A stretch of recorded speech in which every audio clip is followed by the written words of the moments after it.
Welcome to the deep dive. This is where we take a source you've shared, maybe an article, some research, could be a book chapter, and we really dig in. We're trying to pull out those core insights, the surprising bits, the stuff that helps you get informed fast and, well, maybe see things a little differently. So today we're doing a deep dive into this piece called 20 Signs You're Doing Better Than You Think. And our mission, basically, is to walk through this list, all 20 things, unpack them a bit, and figure out why these particular things might actually be better signs of doing okay, be better than the usual stuff we focus on. And honestly, looking at this list, some of these are like genuinely surprising, things you might even think are negatives. That's exactly right. It really challenges that sort of conventional checklist for success, doesn't it? The job title, the money in the bank, the things people can see.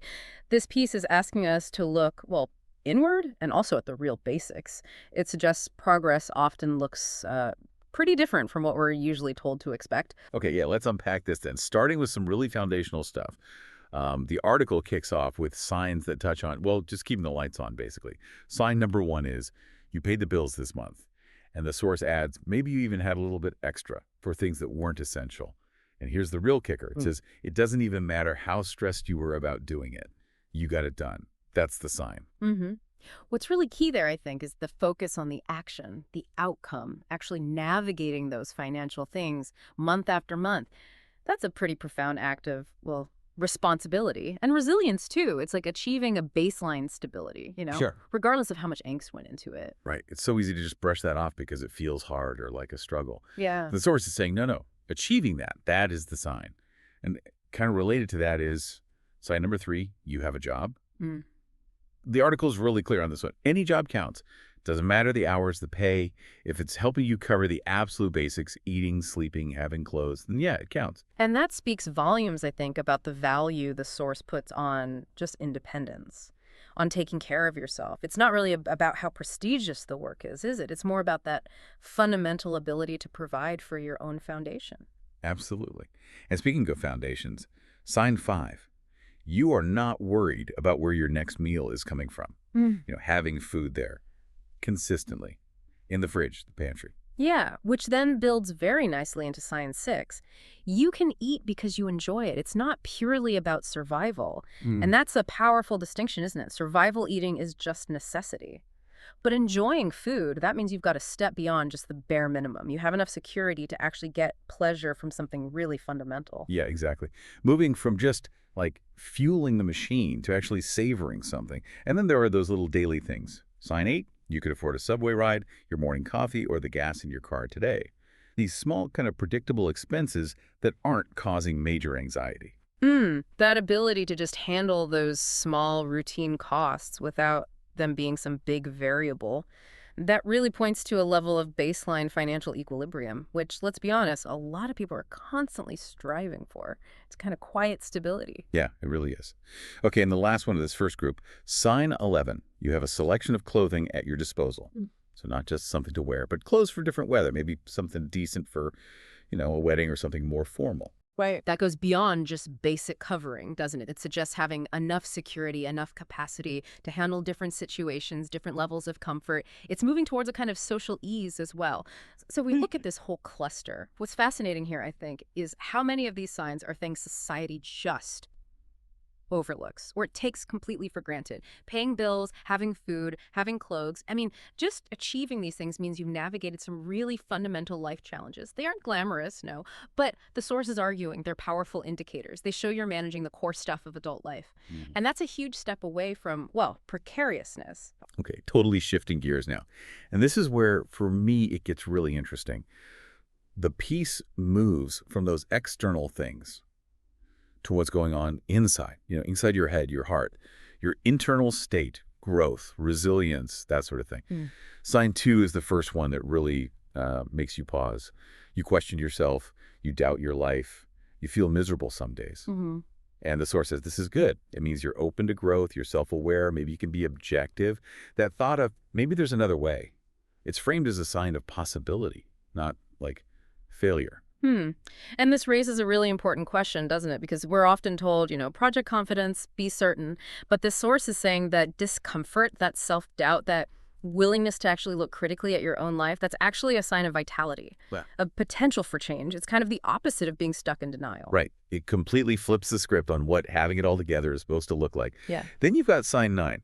You're not the same person you were a year ago. You actually recognize that you're learning, evolving, changing somehow. Just acknowledging that personal development, whether you see the changes as good or bad right now, it shows you're actually engaged in your own life story. Stagnation, not change, that's the real risk here, according to this view. Yeah. And sign 12 kind of echoes 10 a bit. You can sense what isn't right in your life. You might not have the answer yet, the solution, but you have the awareness. And that awareness, that's the absolutely crucial first step towards making any kind of change, isn't it? If you can't even identify the problem, how can you possibly solve it? True. Okay, sign 16 brings in curiosity. You're interested in something. And it says it could be anything: books, relationships, politics, movies, just the world. Anything that sparks that desire to explore. Curiosity, yeah. It's such a fundamental driver of human growth, isn't it? And connection to the world. It means your mind's active, it's reaching out. It's definitely a sign of aliveness. And sign 17 is about really practical self-knowledge. You know how to take care of yourself. Like, you know how much sleep you need, who you can turn to when you're heartbroken, what actually cheers you up, what to do when you get sick. This points straight towards developed coping mechanisms and self-awareness. These are absolutely essential skills for navigating, well, the inevitable rough patches in life. It's a kind of self-reliance built on truly understanding your own needs. Then sign 18 introduces a sense of direction. You're working toward a goal. Having some kind of dream, something you're aiming for, even if it feels really vague or far off. Yeah, that future orientation, having something pulling you forward, that's a powerful motivator. But then, almost immediately after that, comes sign 19, which seems, well, almost contradictory. But you're not uncompromisingly set on anything for your future. The source talks about flexibility here, about being present, being able to sort of make any situation feel like the right one for now. Ugh. This is a really nuanced point, I think. It's that balance, isn't it? Between having aspirations that sign 18 and holding them somewhat loosely sign 19. The source seems to suggest that the happiest, maybe the best adjusted people, they can pursue goals, sure, but they aren't completely shattered if things don't go exactly according to plan. They can find value, make the most of whatever the present reality actually is. Aspiration without rigidity. Yeah, Okay. I like that. And the last one in this theme, sign 20. You've been through some crap. Basically, you have past experiences of getting through hard times that you can draw on now when you face new challenges. The source is pretty blunt here. It says, life did not get easier, you got smarter. What's fascinating here when you put all these together is how they redefine what strength looks like. It's not about avoiding problems at all costs. It's about the capacity to reflect, to adapt, to stay curious, to care for yourself, and, yeah, to survive. These internal capacities. They're like invisible strengths, aren't they? Built through navigating life's messiness, they suggest you're accumulating resilience. And that is a profound way of doing well. Okay, let's shift gears one more time. Let's look at how we connect with other people. Relationships. Sign 7. You have 1 or 2 truly close friends. The article specifically mentions that people often worry about having this huge social circle, right? But it argues it's the quality that really matters. That intimacy, acceptance, having just a few people who genuinely know you and love you, warts and all. This really highlights that fundamental human need for deep, authentic connection. Having just 1 or 2 people who truly see you, truly support you, that provides such essential emotional security. It's huge. Yeah. Then sign 15 is another one of those counterintuitive ones. You've lost relationships, but the key part is the addition, and chose not to settle.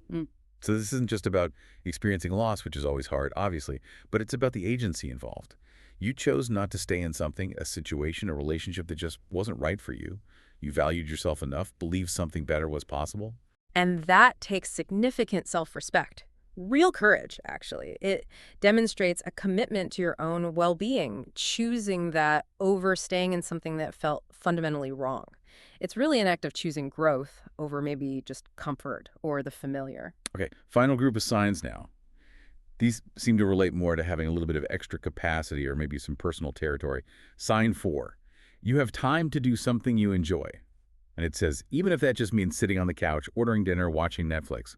The point is, you actually have any discretionary time at all. Yeah.